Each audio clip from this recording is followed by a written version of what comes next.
Hey, what's up guys? Welcome to my YouTube channel. My name is Victor and I help people navigate their spiritual ascension process. And today's video is going to be my weekly question and answer video that goes up usually on Friday or Saturday each week, where I answer as many of my subscribers' questions as I possibly can. And you can always read the questions down below in the description box. Okay, this person asked if you have to have your third eye open in order to perceive synchronicities. She says that all she's getting is instincts, and just recently these instincts led her to getting an awesome interview, one of which she's not really qualified for.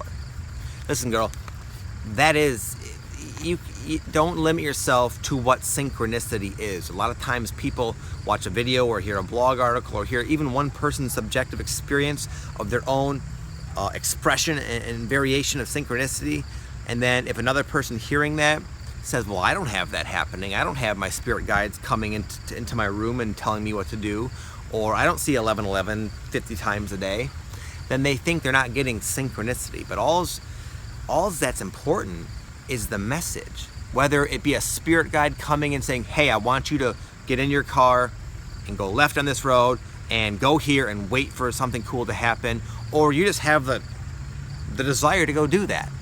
The outcome's the same. So don't limit yourself to what synchronicity is, because all it really is a reflection of what's going on inside of you. And no, you certainly don't need your third eye open to experience divine guidance. What do you think we should do when living in a society and environment of people who cannot understand our experiences? What should we do when they almost consider us as insane or abnormal in thinking, and our thoughts and experiences are just a fantasy?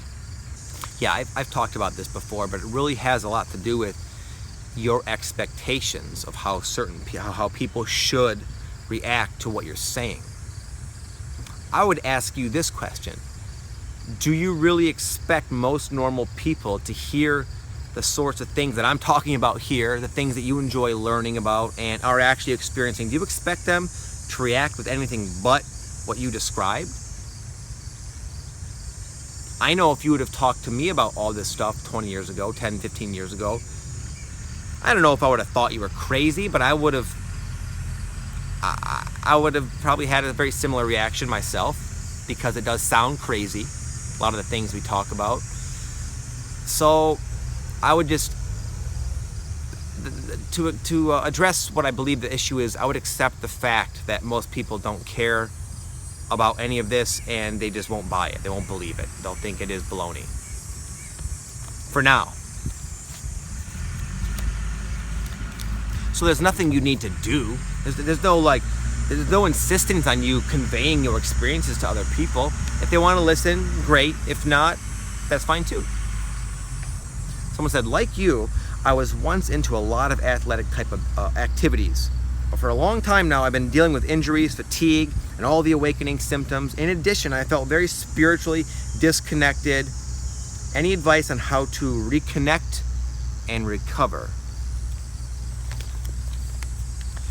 You won't like what I'm going to say, but even these prolonged periods, just as you described, where you're very symptomatic, you're very disconnected, they do have a purpose. You're going to find your way out, but there's nothing I can say, unfortunately, that's going to give you the how to get out of that sooner, because perhaps you need to be in it in order to gain a sufficient level of understanding of why you're in this state to begin with, so you can move forward.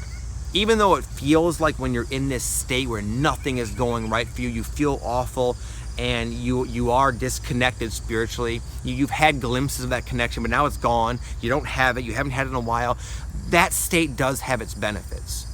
It really does. And when you come out of it, you look back and see exactly why that is, specifically every moment of it. So my advice to you is just to trust. And don't trust because I'm telling you to trust. Trust because I would suspect you've gone through similar, maybe not as lengthy, periods of disconnection, being symptomatic, and then coming out of it and saying, oh yes, reflect on your own experiences where that has happened, because that's how it works for a while. So much energy. Victor, do you think people in their 50s are having a harder time to recover? I feel like I'm always trying to recover. Probably, yeah. The older you are, I would guess it might be the more harder on your body. But it's not going to be very useful to you to look at it that way, in a sense, like it's a common joke, like, well, I have it worse off than you. That you can get into that sort of thinking, like, wow, it must be nice to be 25 years old going through this. I'm 50. This sucks. You're going to make it worse. You're going to amplify everything, and you're going to have the exact experience that you're saying. Don't look at it that way. It's just not going to help you.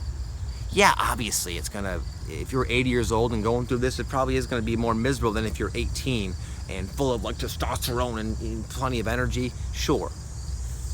But I can tell you this, perhaps not, because I had my most severe symptoms when I was 23, 24 years old, and I was in the best shape of my life. I was extremely abnormally good shape, more than most people, and that was when I got hit the hardest and felt the worst. Now I'm a little older, not like an old man, but I feel a lot better now. So usually, for a lot of people, earlier in their awakening, first few years, physically is the worst, because you don't know what to do.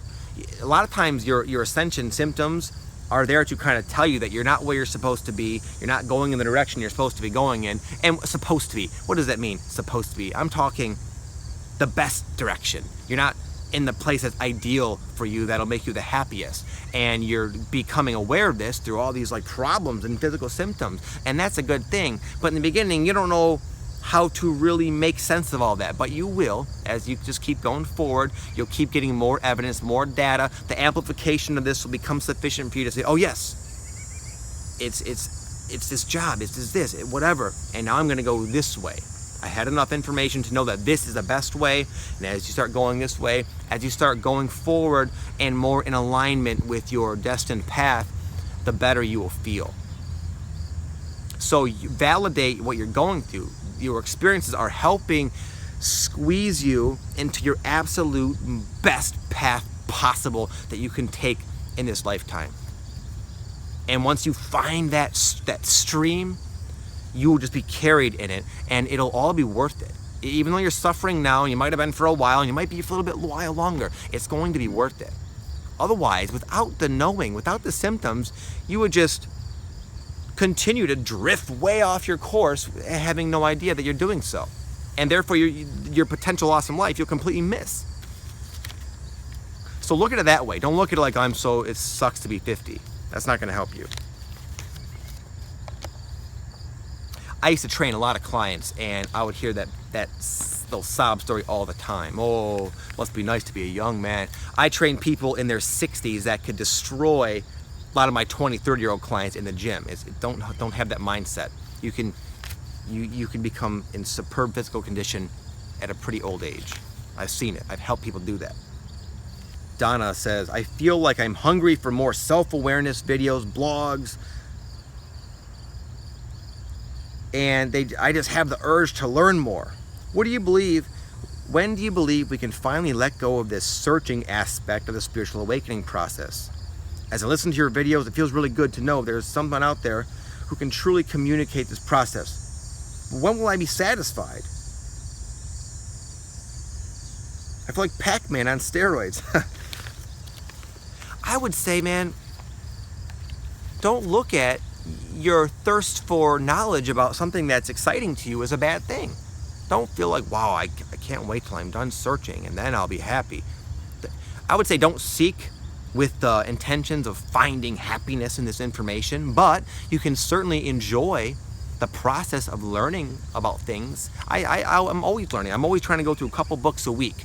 I listen to audiobooks and I read, and I'm not doing it to one day I'm satisfied and don't need to learn anything more.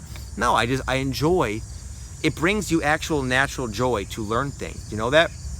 A lot of my personal training clients, I would recommend just starting to read, because reading, something that excites you, something that kind of expands you, produces similar chemical reactions in your brain to like eating unhealthy food, but there's no consequences. Well, there are, but they're positive, you know?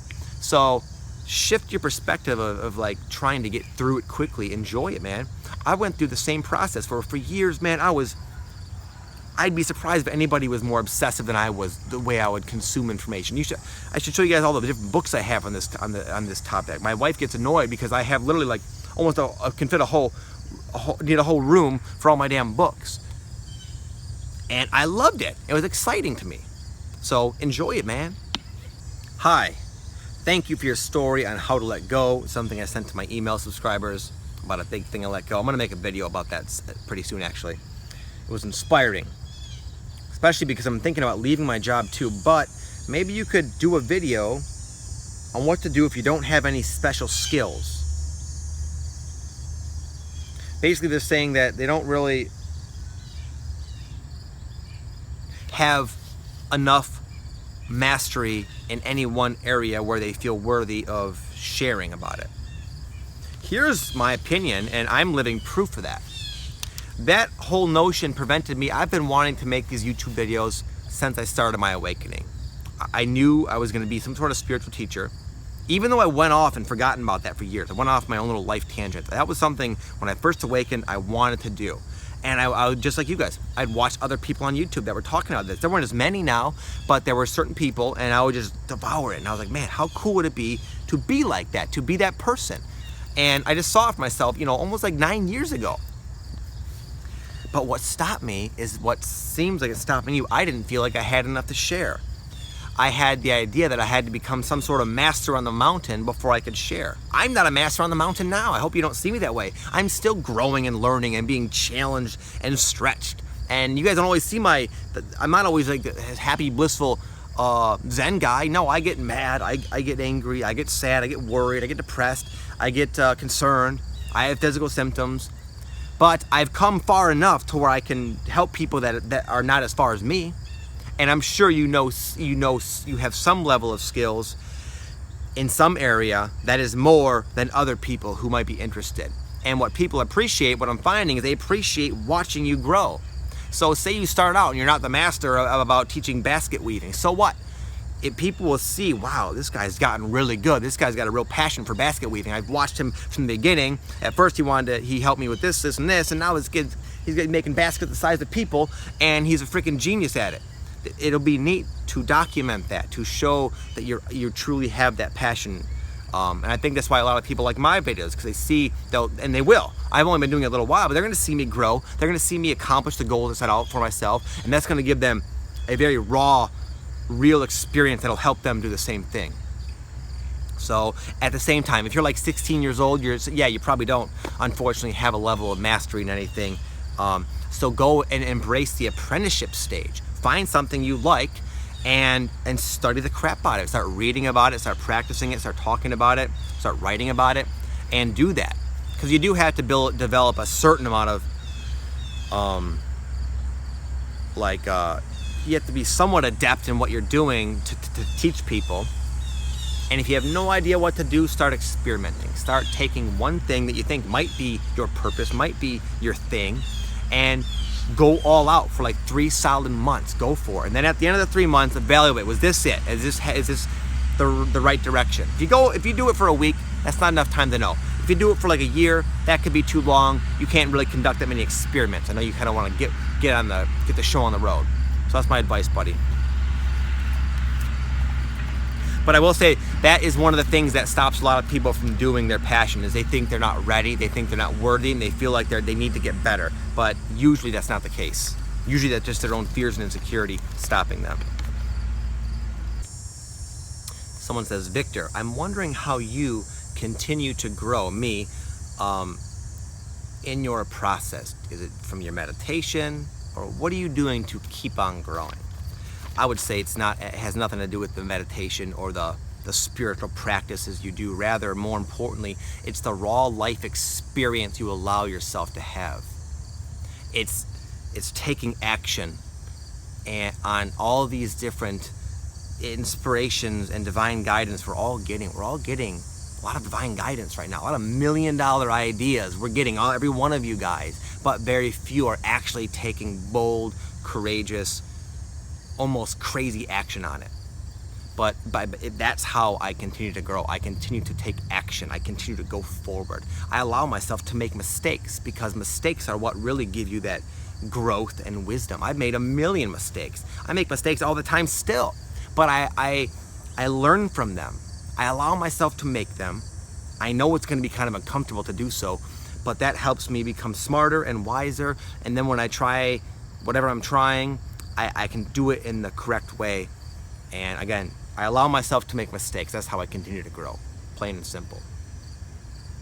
A lot of you guys, a lot of people I know get, again, these brilliant ideas, but then they just sit in their apartment and don't do anything with them. They just sit and let them come and go, come and go, come and go. We're on Earth, man. It's not just about things don't necessarily materialize oftentimes without you taking action on it. Like they can. A lot of people watch like the movie The Secret, and they have this idea that manifestation just happens, and it can. I'm not saying it can't, but that's usually not what's actually best for your soul's experience. It's not what your soul intended when it came here. Didn't intend to come here just to sit here and make a vision board and manifest a red Ferrari, and then 3 days later a car salesman says, hey, you want a red Ferrari, here are the keys. Again, everything's possible, man, but that's usually not, it's not what you really want. What you really want in most people is the experience of everything I just described.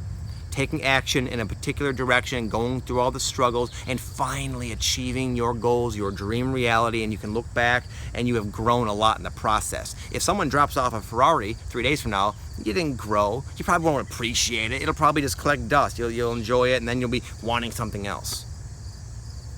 Someone says they've been watching videos and people are saying that we're living in the golden age. What do I think about that? I would say, look around. Does it appear to, my standards of the golden age are not met right now. No, I don't believe we're in the golden age, far from it. We're in the transition. We're the bringers of the dawn, but it's not dawn yet. Turn on your Channel 7 News. You'll see evidence that we are certainly not living in the golden age, at least by my own standards. No, this is a pretty dark place still. But you have come here to help bring the golden age in. The golden age is on the horizon, but it's not just going to come. There's people, that's why we're here. We're here for a reason. To awaken, to inspire, and to be an example. So other people can start to live more enlightened lives, and then together as a human species, we will clean up the planet and bring about this golden age. But that's a pretty, I would say that's a more fortunate experience, even though it seems very difficult now, and I totally understand why you would say, no way, this is no fun. In many ways it's not, but we're eternal souls, and we will be able to look back at this lifetime here as an incredibly unique experience, to literally climb out of such a degree of dense darkness and be part of what's bringing in such an amazing degree of light and expansiveness and divinity, and to see it from A to B and to experience it, be part of it, and take credit for it in a sense. That is why we're here. That's what we're experiencing right now, this very moment. That's what you're doing. You're bringing in the golden age. You, yes, you, everybody watching this video is part of bringing in this golden age. And that is one hell of an experience. And in our lifetime, I believe we will see some pretty amazing stuff. And we'll also have the remembrance, the recognition of, wow, remember how it was when we were just sitting here full of ascension symptoms, having no idea what the hell's going on, watching Victor's YouTube videos, and now look where y'all, now I have a meeting with this alien species. We're gonna go and we're gonna convene on their planet, and we're gonna come back and we're gonna teach the planet how to grow crops that will produce these amazing, yummy fruits. Who knows? I'm saying you're gonna kind of get to experience the contrast, and that's one heck of an experience. So that's it, guys. I thank you for watching. I thank you for the continued consistent love and support, the comments, the likes, the messages. it really is just, I don't want to be like a broken record, but it really does make my day. I feel so blessed to have this as like a job, and I could not have it without you guys. So thank you very much. If you guys have any questions yourselves, go ahead and leave them in the comment section. It is more efficient nowadays to get at me on Facebook or like on or emailing me as well. So thank you guys again. Have an amazing weekend. I'll talk to you next time. Peace out.